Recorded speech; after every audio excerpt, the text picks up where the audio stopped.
chers invités,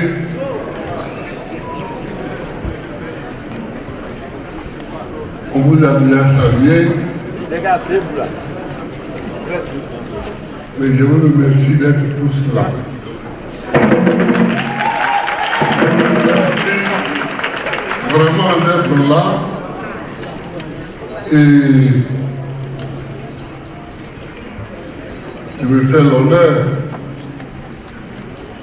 de venir à mon invitation. Il se fait tard, on va aller vite.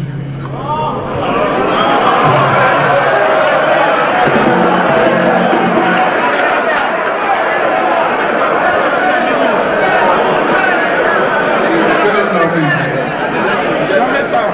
une fois de plus, une fois encore,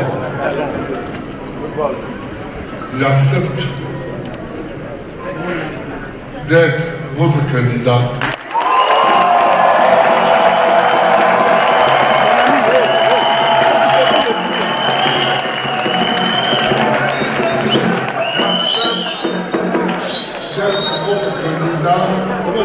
Pour aller à la bataille.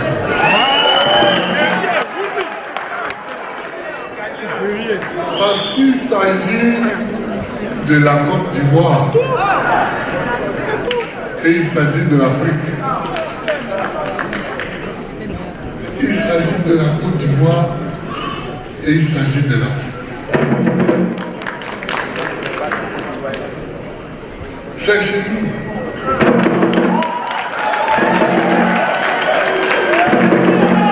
L'Afrique, c'est chez nous.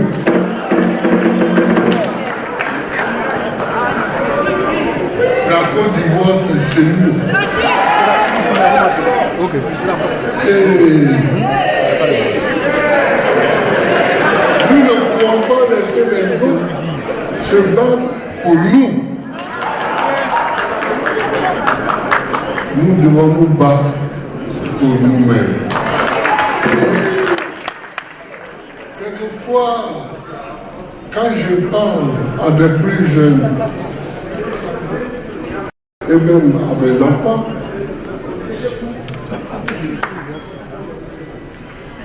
je leur dis,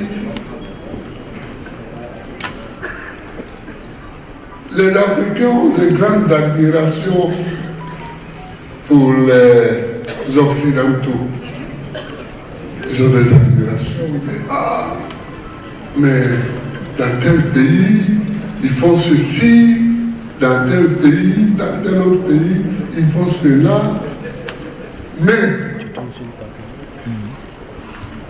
Mais ces Occidentaux-là, leurs parents et leurs grands-parents ont souffert du martyre. Les Américains, dont on parle souvent,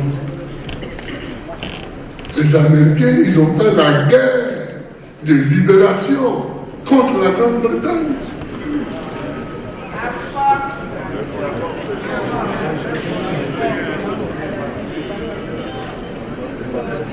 Puis, ils ont fait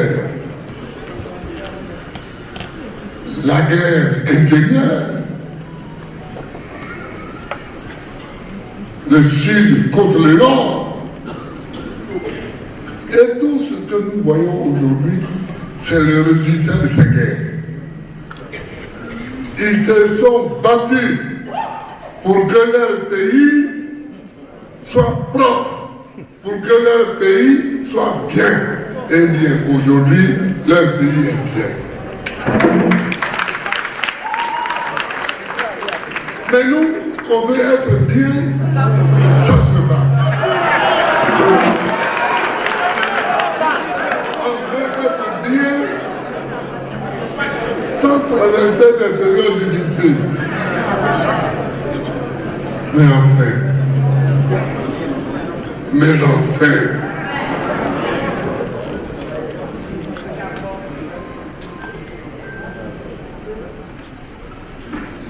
Abraham Lincoln, il est mort.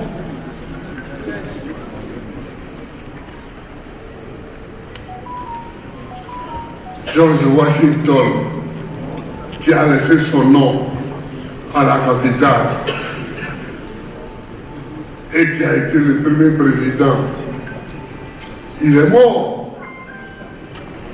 Mais ce sont leurs petits-enfants qui aujourd'hui profitent du combat qu'eux ont mené. Mes chers amis, si nous voulons que notre pays soit bien, menons des combats. Menons des combats. Sans combat, nos pays n'auront rien.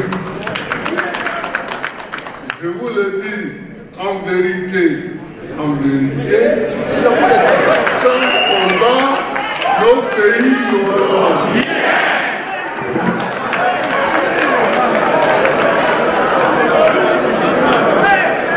Vous croyez que quand Assoa Dougou a cité tout à l'heure quelques petits combats que nous avons menés, vous croyez que quand nous nous battons à longueur d'année, quand nous allons en prison, que nous revenons, nous y allons, nous revenons, c'est parce que nous avons la prison.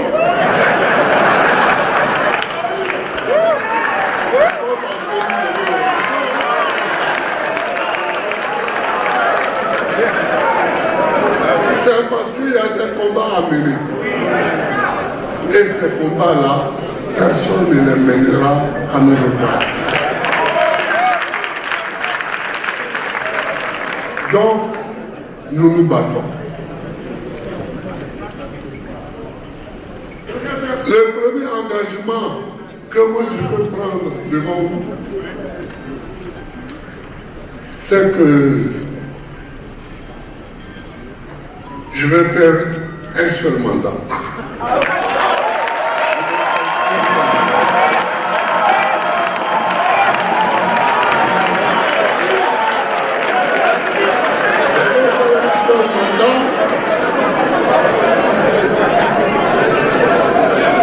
Pour fixer les clous.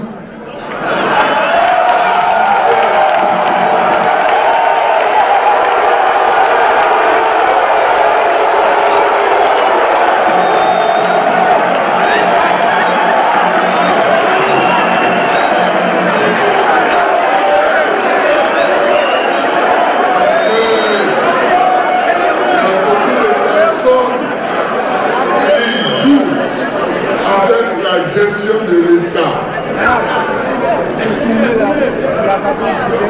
Parce que les coûts n'ont pas été fixés.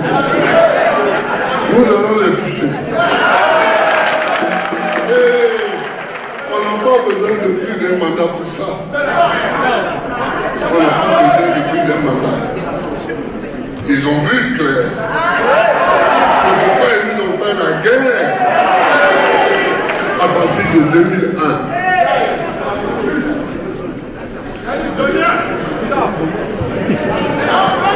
Ils ont vu clair.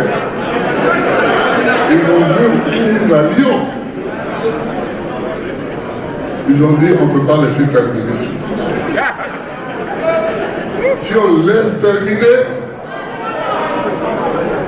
on est cuit pour demain.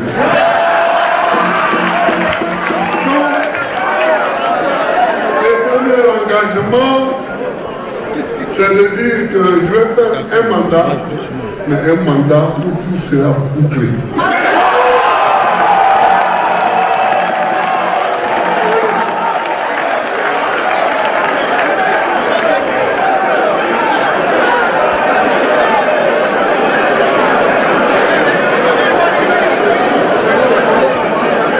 Le deuxième engagement que je prends, le deuxième engagement que je prends, c'est que notre pays a connu beaucoup de problèmes, beaucoup de frottis-frottants.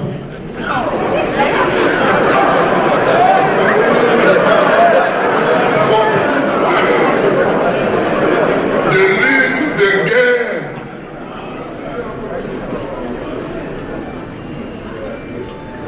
Mais nous ne connaissons pas la vérité sur tous ces conflits-là.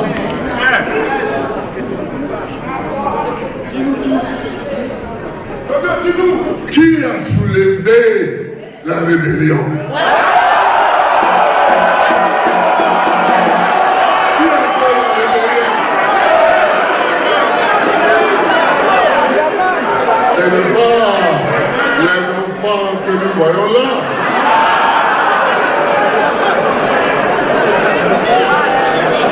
Ce n'est pas les enfants que nous voyons là. Qui a pensé à la rébellion? Qui a fait le coup d'État de 99? Qui a créé tous ces conflits qui nous amènent là où nous ne devions pas être? Il faut, chers amis, chers frères, chers camarades, il faut repenser tous ces problèmes et réconcilier les Ivoiriens. Il faut réconcilier les Ivoiriens. Il faut discuter et réconcilier. Qu'est-ce qui est arrivé de la haine? Le journaliste me voit et dit oui, mais président, il faut demander pardon.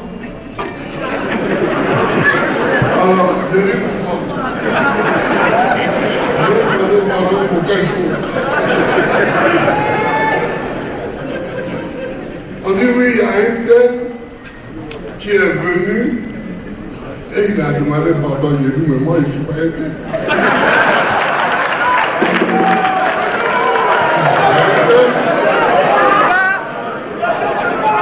Je suis ancien président de la République.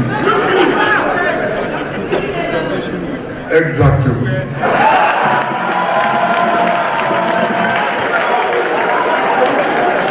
Je suis ancien président de la République.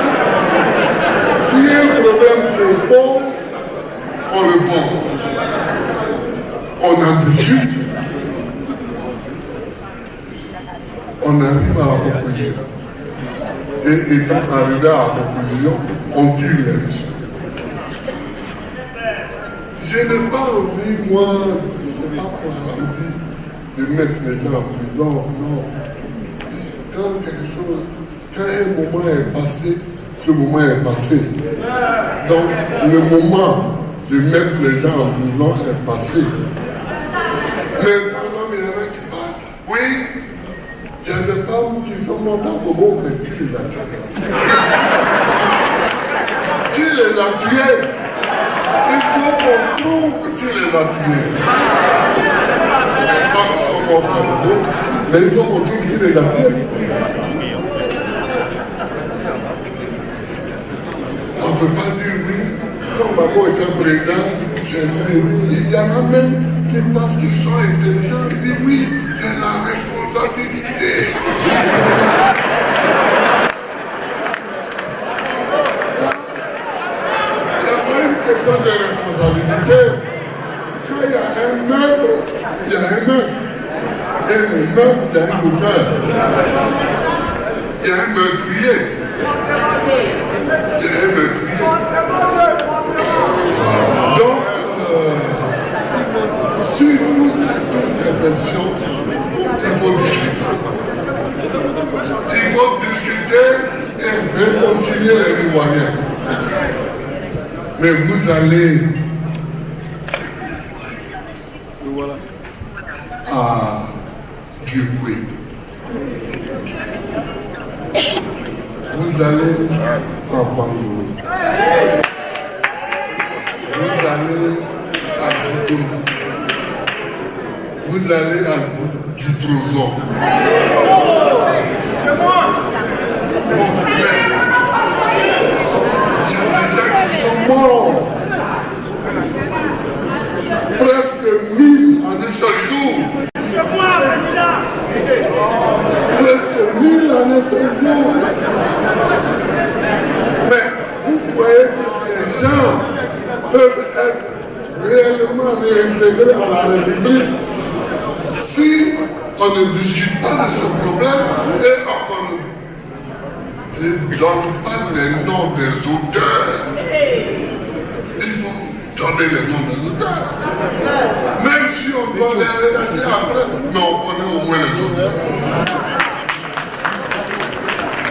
Donc, je m'engage à engager le débat pour que sur toutes ces crises, on trouve les responsabilités.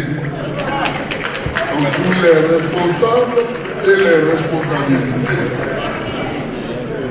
À partir de ce moment-là, le pays peut faire sa vie normale. Le pays peut faire sa vie normale. Ici même tout près, à Bobo, il y a des villages ébriens qui ont été investis par des éléments de la rébellion. Ils ont tué les gens. Ils ont égorgé certains, tiré sur d'autres. Mais pendant que nous sommes ici, si près de nous, à Bobo ici, on a commis de telles horreurs, et loin de nous,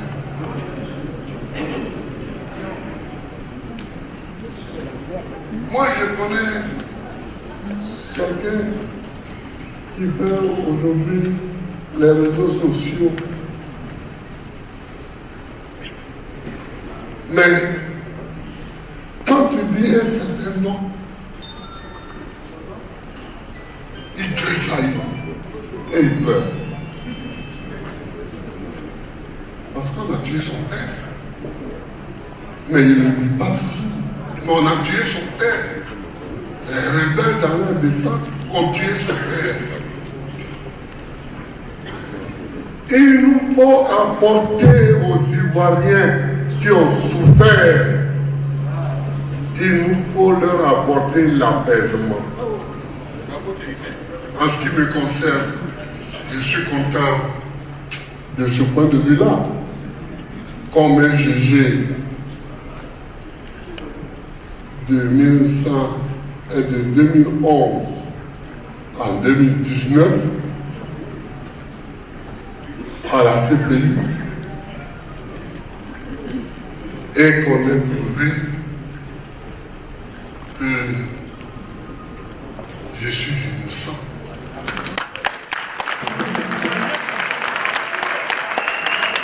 Et ce serait hypocrite que de dire que je ne suis pas heureuse pour ça. Aller en prison, c'est une mauvaise chose. Et on n'aime pas aller en prison. Mais au moins, quand vous allez en prison, qu'on vous déclare innocent et qu'on vous rend à la liberté et à votre pays et à votre famille, vous êtes un homme heureux.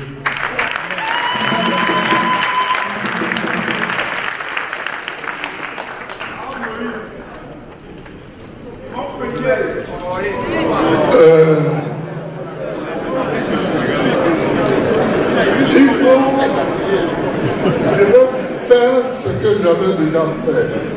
C'est-à-dire qu'il faut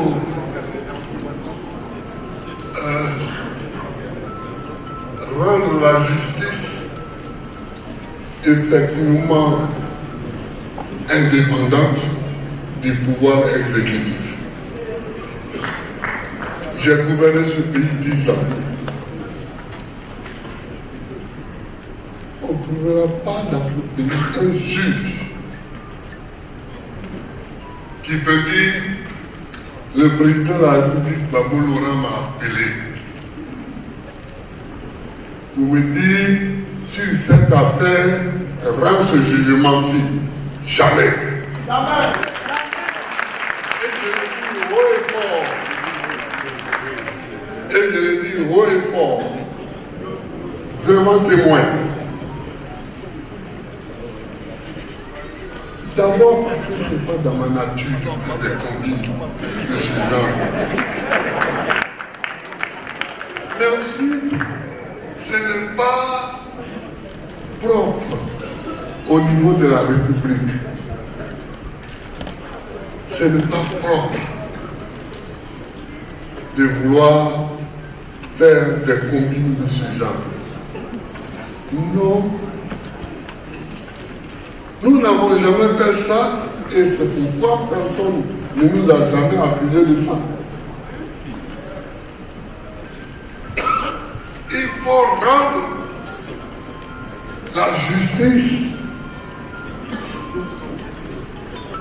libre, indépendante du pouvoir exécutif et établir des règles, Katina l'a dit tout à l'heure, pour que les juges puissent avancer dans leur fonction sans avoir à venir s'accroupir chaque matin ou chaque soir dans le bureau du président de la République pour mendier un poste, un avancement. À quoi ça ressemble? À rien du tout. À rien du tout. Ah, je m'engage à désendetter la Côte d'Ivoire.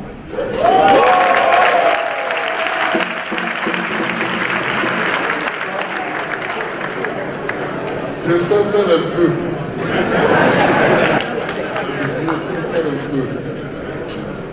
Mais c'est vrai que on a un problème en Côte d'Ivoire.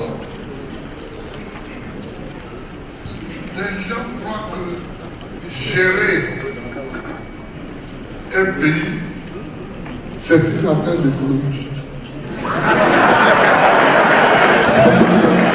Je ne sais pas où ils ont été à l'école. Et où ils ont appris ça. Non, les techniciens que nous utilisons pour appliquer telle ou telle décision sont des économistes. Oui, mais la politique économique d'un pays, c'est la politique d'abord. La politique économique d'un pays, c'est la politique. Maintenant, une fois qu'on a défini cette politique,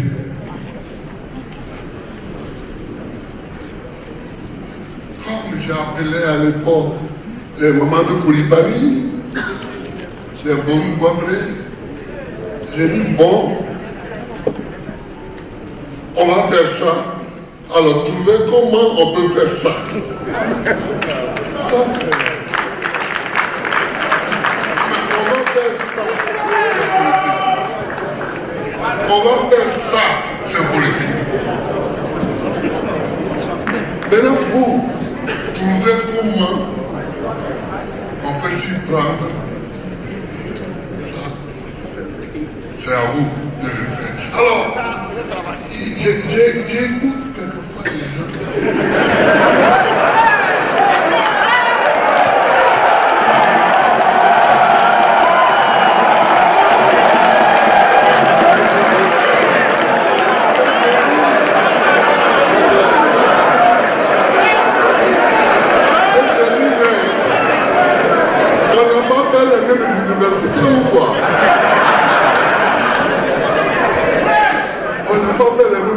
l'université ou pas? De Gaulle n'était pas un économiste. Pompidou n'était pas un économiste.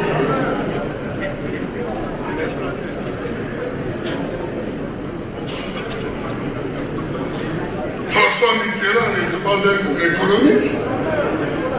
Jacques Chirac n'était pas un économiste. Mais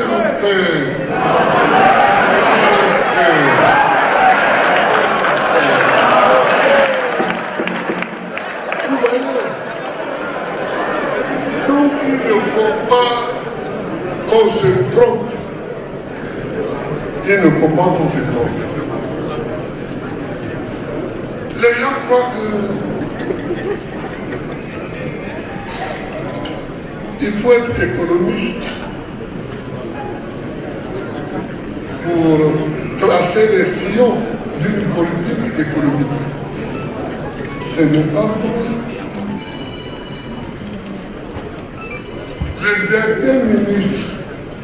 Le dernier premier ministre de Mitterrand,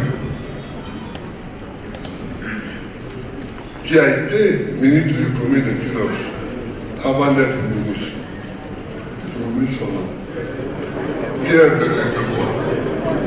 Mais c'était un ouvrier. C'était un ouvrier. Pierre Bérégovoy n'a pas été à l'université. C'était un ouvrier.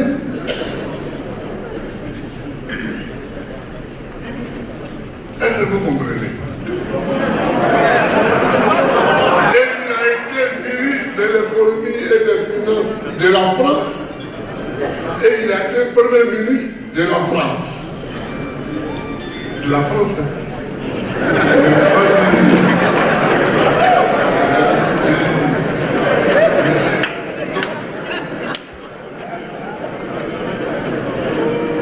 Alors, il faut que en Côte d'Ivoire, les gens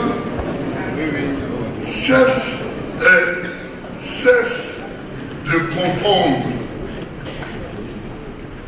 la pensée, la décision et l'applicabilité concrète. C'est l'homme politique qui décide de la politique économique. C'est une politique d'abord. Il peut utiliser des gens qui ont fait l'économie pour appliquer ça. Mais c'est lui qui décide. Qu'il soit latiniste, qu'il soit philosophe, qu'il soit, je ne sais pas moi quoi. Et moi je suis très fier d'être historien.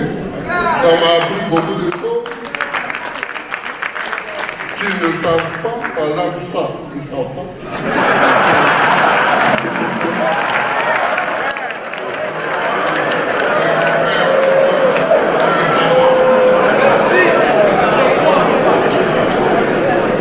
Vous comprenez? Donc, il ne faut pas que les gens confondent. Ah oui, j'ai été banquier. Ah oui, j'ai été ceci. Ici, on cherche un président de la République. Ici, on cherche un chef d'État.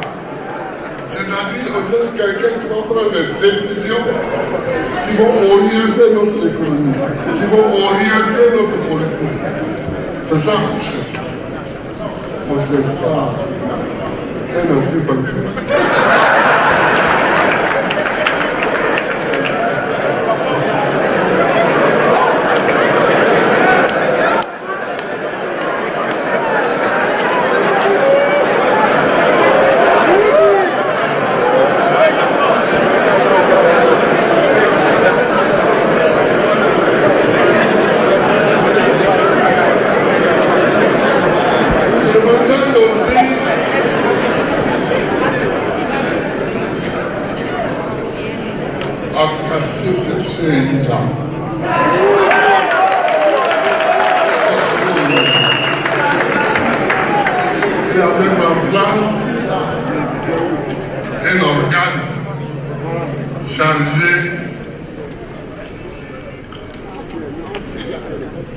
d'organiser des élections qui apaisent tout le monde.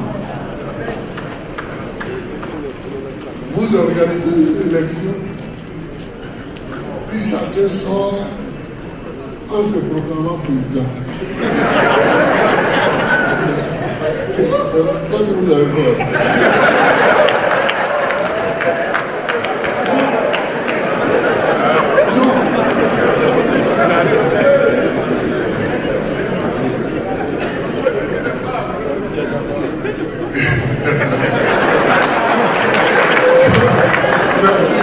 Merci.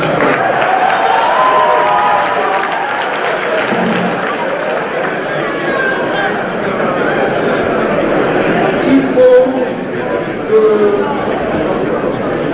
les frères que vous êtes sachiez que notre idée de la commission électorale indépendante a été travestie, a été gâtée, a été pourrie. En 1990, le premier à avoir été candidat contre Koubani, le seul, c'est moi.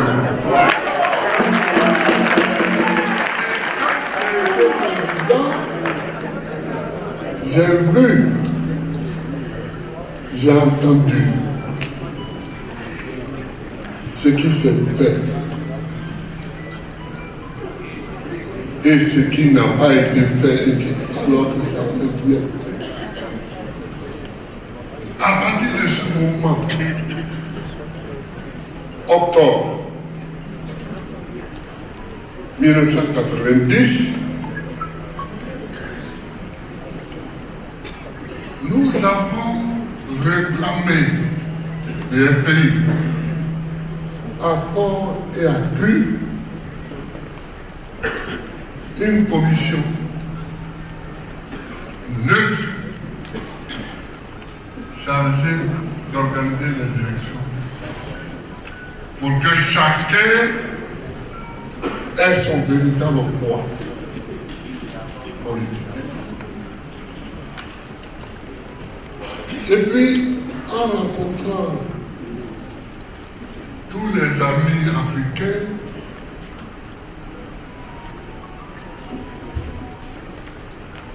les Bazoum, là,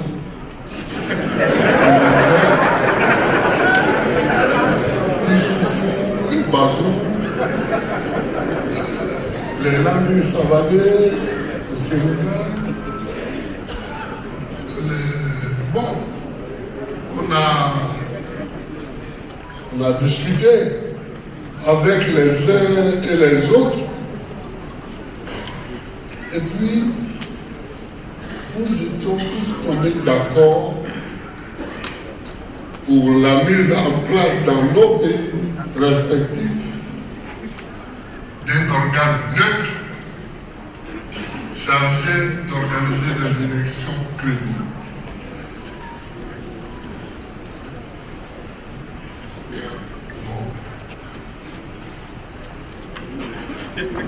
On nous a renvoyé balader, évidemment. On nous renvoyait balader.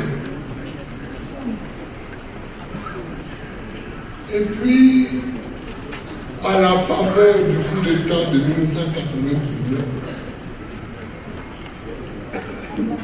nous avons réussi à faire passer l'idée. Parce que Gueye avait réuni tous les acteurs politiques, mais tous les acteurs aussi de la vie sociale pour discuter de la sortie de la crise.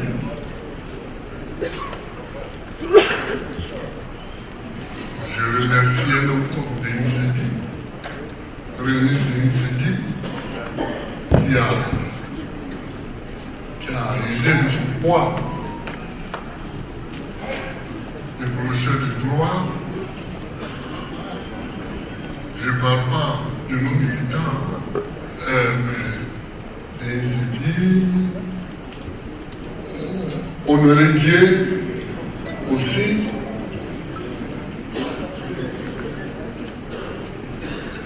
on a porté ça, et Gueye accepté. On était heureux. Et on a bien fait d'être heureux. Parce que cette commission électorale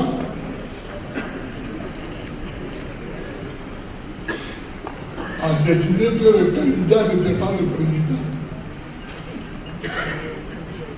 Et que l'élu n'était pas le président en fonction. Mais que l'élu était son adversaire, Laurent Gbagbo.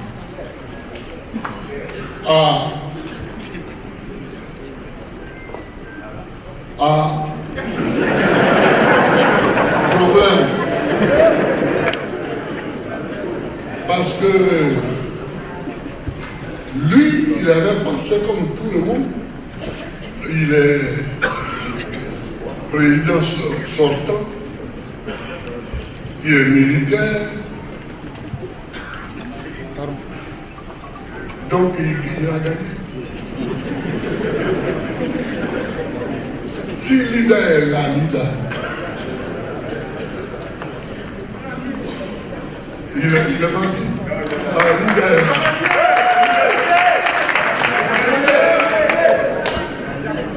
C'est lui que la hiérarchie de l'Église catholique a envoyé me chercher, parce que chaque soir, on m'emmenait, lui, Lida, qui s'occupait de ma sécurité, m'emmenait dormir quelque part. On sait jamais.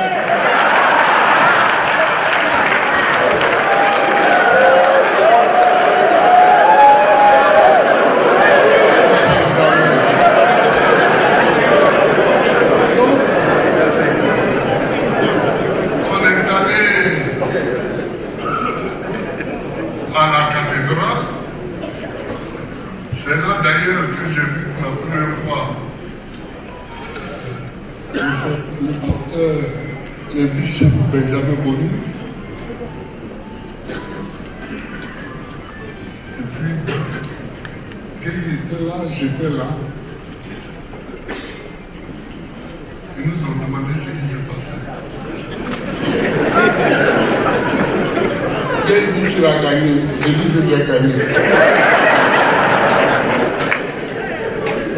Les évêques, ça a pris pointé. Je lui ai dit, mais Seigneur, c'est moi qui ai gagné. Quand il dit, mais frère, tais-toi, c'est moi qui ai gagné.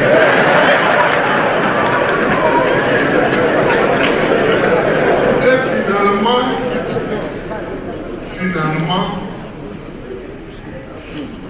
des ministres de Gueye ont fait l'irruption dans la salle où nous étions en réunion pour dire que Gueye est en train de raconter des histoires, mais que c'est pas bon qui a gagné.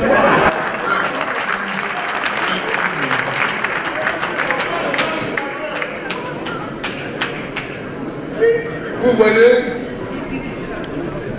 voyez donc l'histoire de la CEI est une histoire difficile et longue. C'est là que pour la première fois, devant ces évêques et ce pasteur, que je me suis rendu compte que non, on est encore loin de la démocratie. Parce que cette élection-là, comment quelqu'un peut se lever pour dire c'est moi qui ai gagné, c'est pas moi.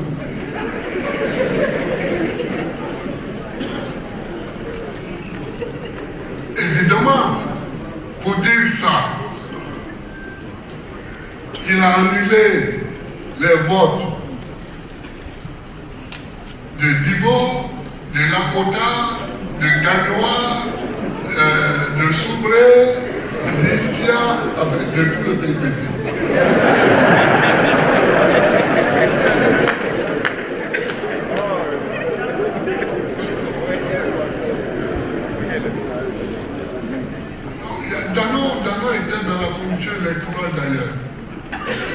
Donc, finalement, la mobilisation du peuple a fait que le pays est parti. Quand on lui a dit que les gens marchaient, ils venaient de Yopougon, il est monté dans un hélicoptère. C'est pour lequel il a vu la masse qui arrivait. Il a dit au pilote, amène-moi au Togo. Le gars dit non, il n'y a pas assez de carburant pour arriver au Togo. Il dit bon, dépose-moi chez Papa Togo. C'est comme ça qu'on l'a amené chez Papa Togo. Après le Grands. Quand le pilote est revenu, il est venu me dire, mais je ne l'ai pas dit parce que je ne voulais pas que les militaires aillent le débusquer ou lui faire du tort. Donc, je regardais là-bas et ses amis à lui, français, avec qui il avait fait l'école de justice, sont arrivés. C'est à eux que j'ai dit où était Gueye. Et je les ai fait accompagner par des chauffeurs et des officiers pour aller voir Gueye. C'est comme ça qu'ils ont pris Gueye et ils l'ont emmené dans son village, à Kabakouma. Mais, donc, l'histoire de la CEI, la CEI a une histoire en Côte d'Ivoire. Et aujourd'hui, à nous, on veut faire croire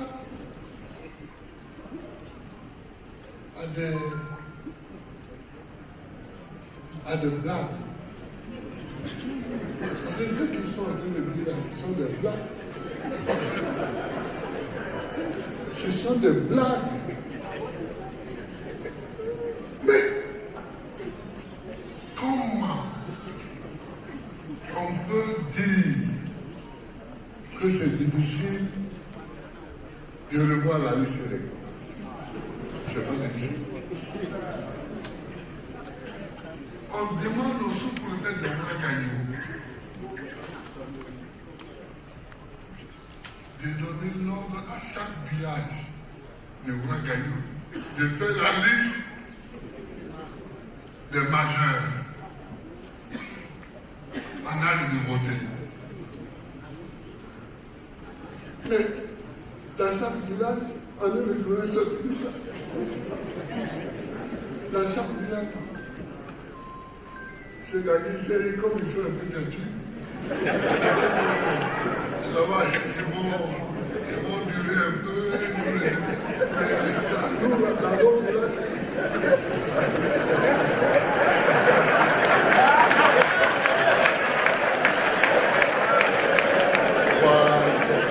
mais nous, dans nos villages, on fait ça tranquillement.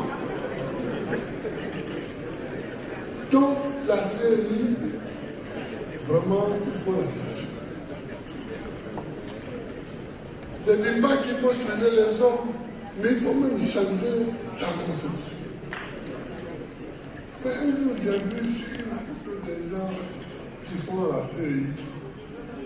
Je les ai regardés, j'ai ri.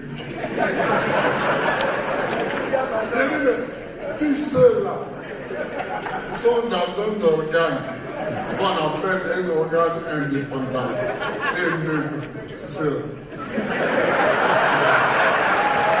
Moi, je ne vais pas dire ici. Et je ne vais pas vous l'autre. Habiter ici, on se connaît. En long et en large. On se connaît.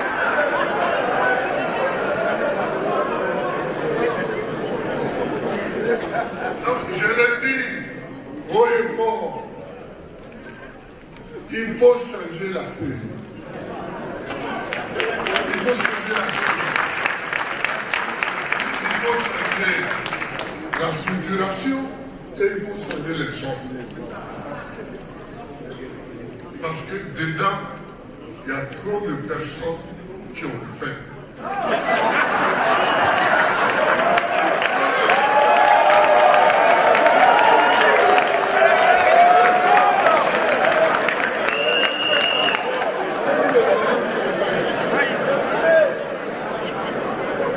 Et seulement à une personne affamée qu'on demande d'être neutre. Parce que vous lui donnez un morceau de pain, il est avec vous. Oh, qui peut donner des morceaux de pain? C'est celui qui est assis dans une boulangerie.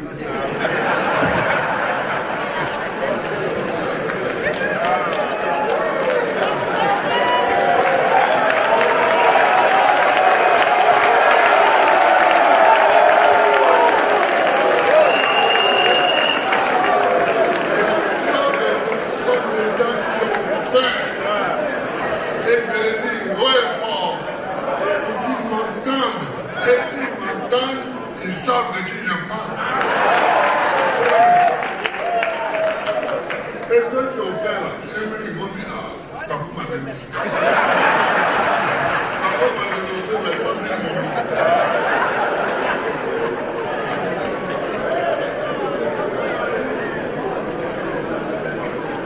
Bon, il faut favoriser le leadership des femmes et des jeunes.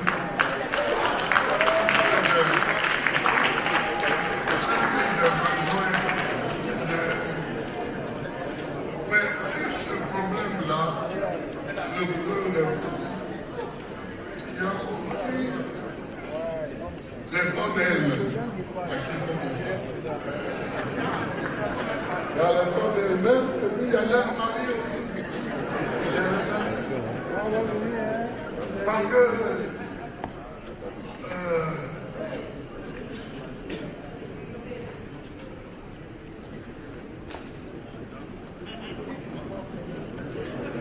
il y a des femmes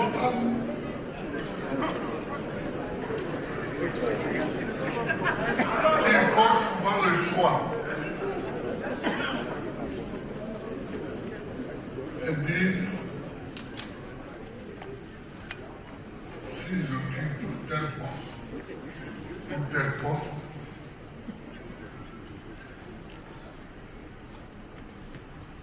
je serai souvent absent de mon domicile. Je serai souvent absente. Et étant souvent absente, mon mari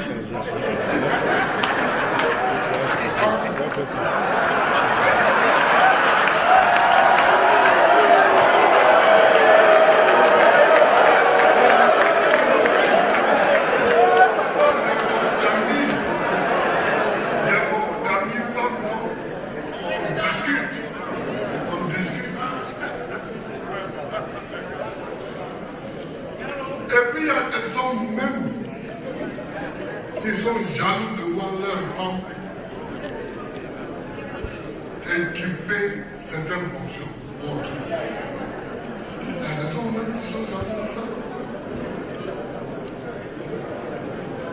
Il y a des hommes.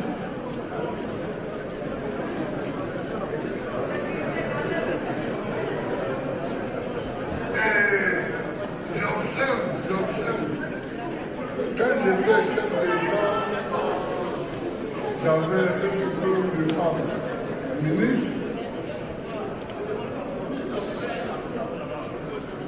Il y a eu des problèmes qui ont éclaté dans presque tous les foyers où la femme était ministre, sauf un ou deux. Un ou deux. Mais ça venait souvent de la jalousie non dite des hommes. De la jalousie non dite des hommes. Il y en a même un qui est venu me dire, tu as nommé ma femme ministre pour moi. Qu'est-ce que tu fais de moi? J'ai dit, frère,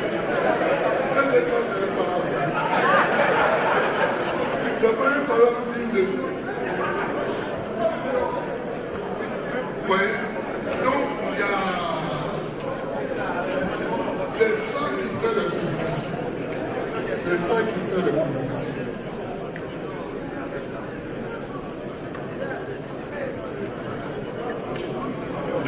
Je m'engage aussi à transférer effectivement la capitale à Yaoundé.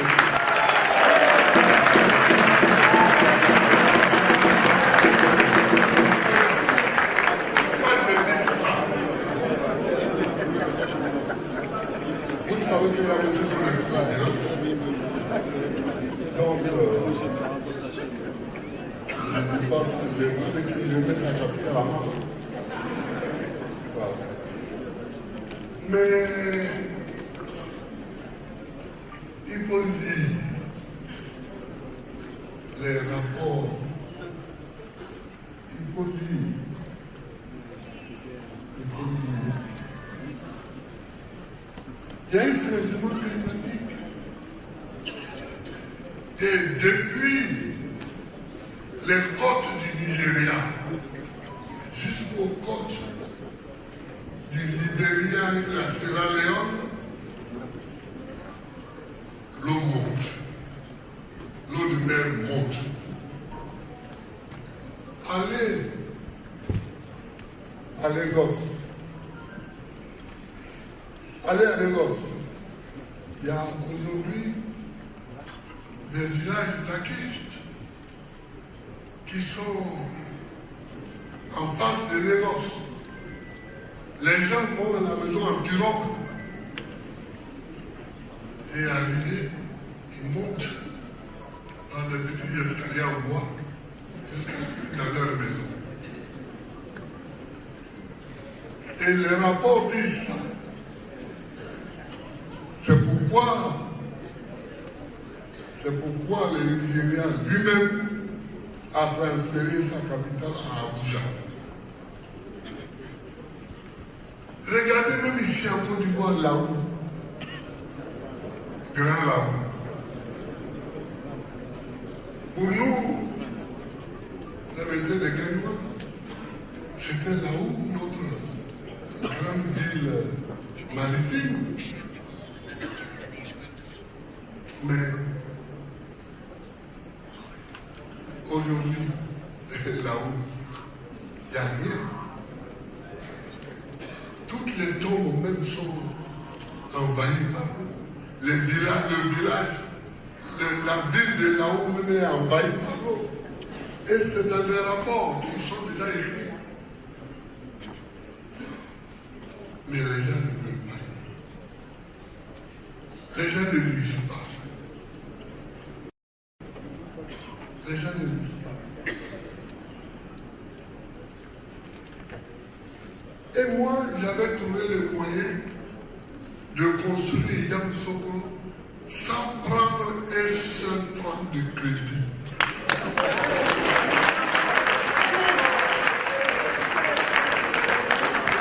J'ai construit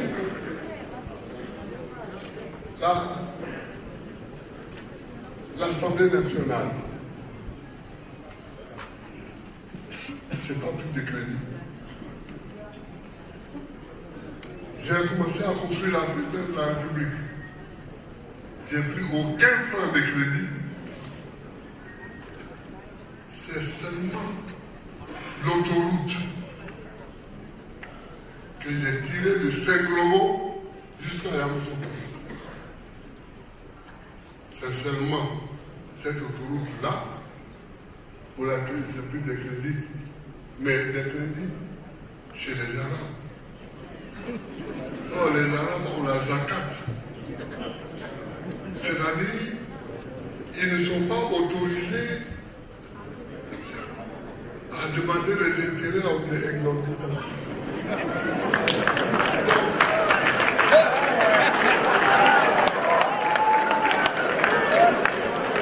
Ils ne sont pas autorisés à demander des intérêts exorbitants sur les prêts qu'ils accordent. Mais on peut demander à quelqu'un, Patrick Hachi, c'est lui qui était mon ministre, c'est lui qui l'a envoyé là-bas. Vous comprenez? Donc, peut faire Yamoussoukro et il faut faire Yamoussoukro. Parce qu'il faut échapper à la montée des eaux. Le Brésil nous a déjà dévancés. Ils ont quitté Rio. Ils sont allés à Brasilia. Le Nigeria nous a dévancés. Ils ont quitté Lagos. Ils sont allés à Abuja. Nous, on attend quoi? On attend que l'eau vienne dans les maisons des gens. Les Ivoiriens sont comme ça. Après, ils vont crier. Non. Non. Ils n'ont qu'à lire les rapports. Ils n'ont qu'à lire les rapports. Ils n'ont qu'à lire les rapports. Dans le parti, j'ai confié d'ailleurs les problèmes d'environnement au ministre Vincent Loukoutier, qui est un homme très sensible et très compétent. Et il va nous sortir cette question. Mais il y a d'autres choses, il y a d'autres choses pour lesquelles il faut aller à Yamoussoukro, mais que je ne dirai pas, parce que le moment n'est pas bon. C'est ça. Il y a des moments pour dire certaines choses.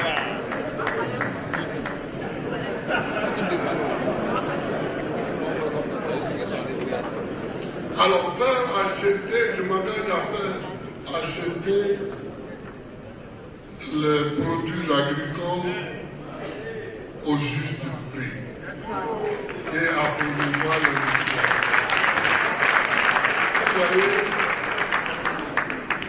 Vous voyez, est-ce que ce n'est pas une misère ça?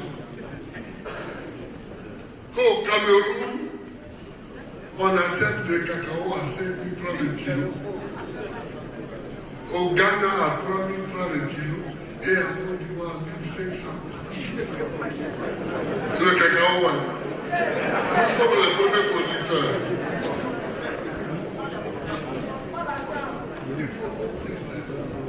C'est pourquoi j'ai dit qu'on cherche quelqu'un pour gouverner la Côte d'Ivoire. On ne cherche pas quelqu'un qui a travaillé dans le monde.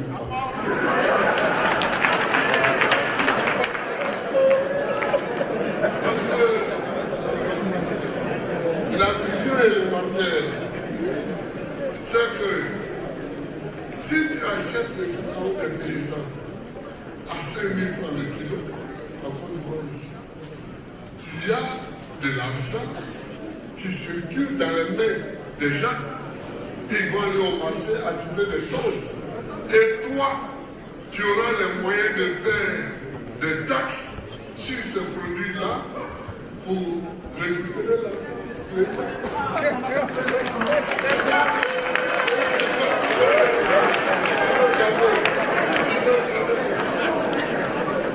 En cherchant à garder l'argent, on perd.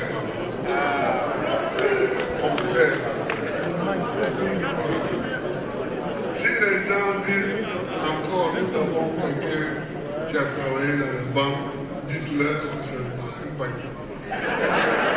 On cherche un homme politique pour diriger la Côte d'Ivoire. Dites-leur. Ils vont chercher de vous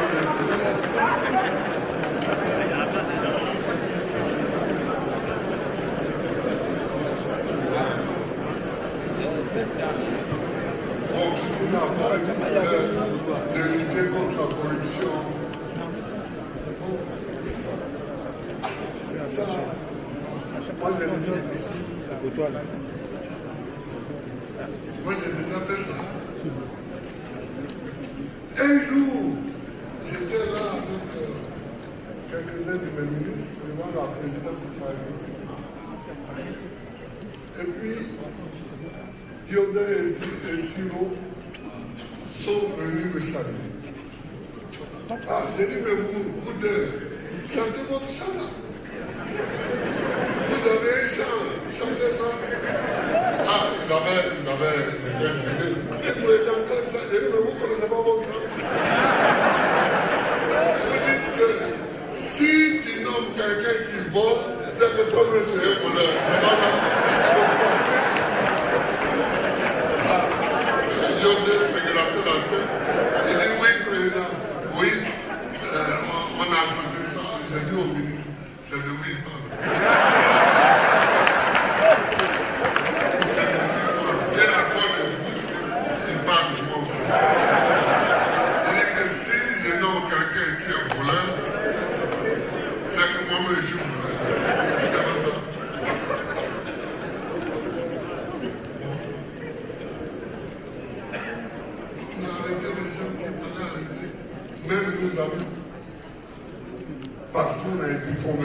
qu'ils ont volé, on les a arrêtés. Mais à part mon gouvernement, depuis l'indépendance,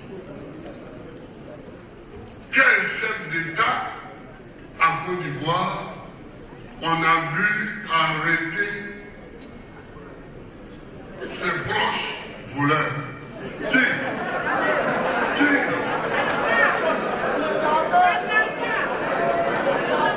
Les élections qui arrivent,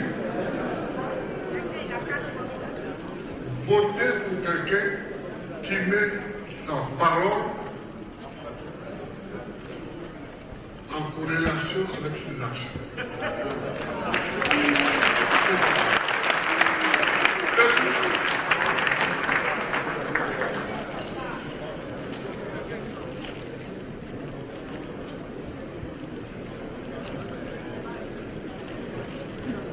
Alors, je vois des journalistes ici.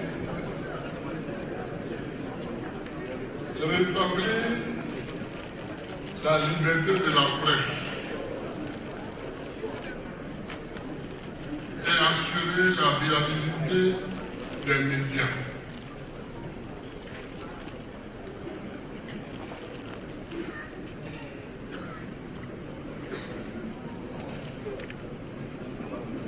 Qu'est-ce que je vais dire sur ça? Rien.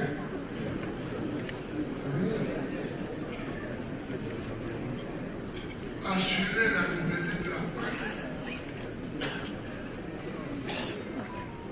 Moi, j'étais président, j'ai nommé même des gens qui sont PDC, je les ai nommés.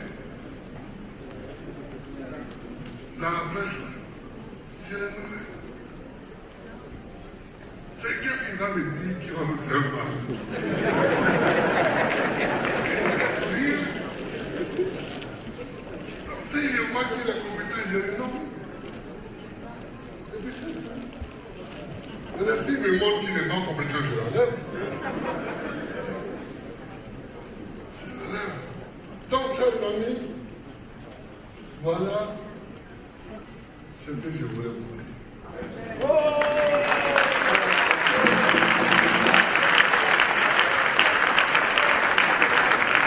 C'est pourquoi, depuis 2000, je vous dis, donnez-moi le pouvoir pour que je vous le fasse. Donnez-moi le pouvoir pour que je vous le fasse. Ça, c'est parce que moi, les retombées du pouvoir, ce n'est pas moi que ça regarde, c'est vous que ça intéresse. C'est vous que ça intéresse.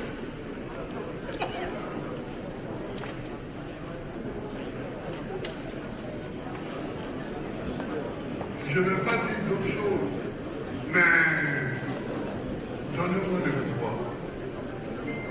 En 2025, donnez-moi le pouvoir.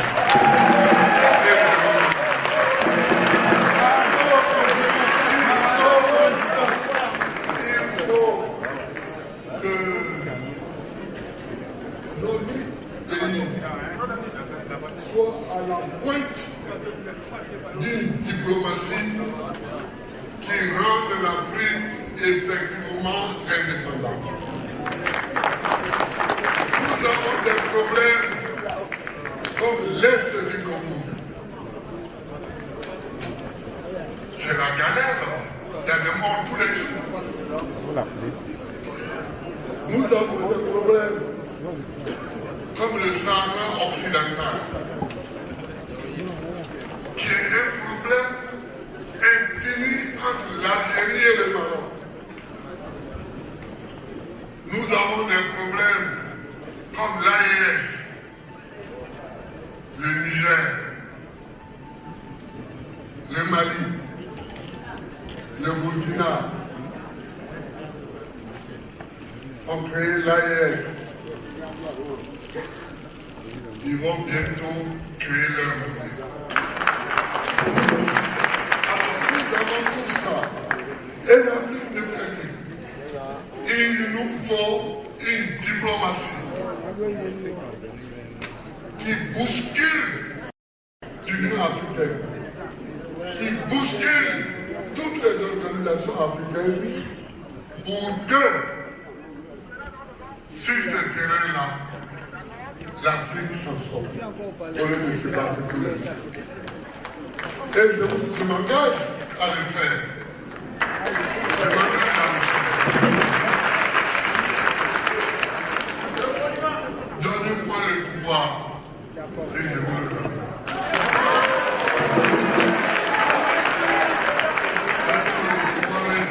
Parce que quand on est à cet âge ici, à soi à Toulouse, on a passé toute notre vie à lutter. On a passé toute notre vie à lutter. Quand on arrive à cet âge ici, c'est pour conclure.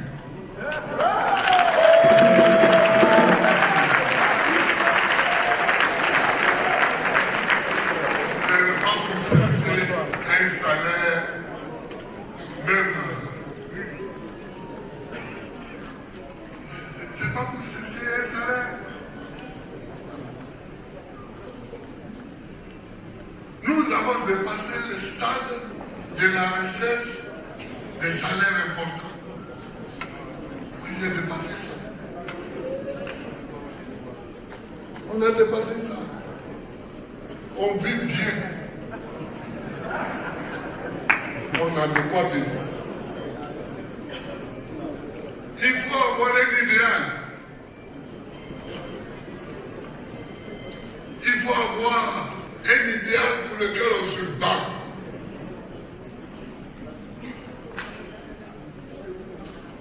Il faut avoir un idéal pour lequel on continue de se battre.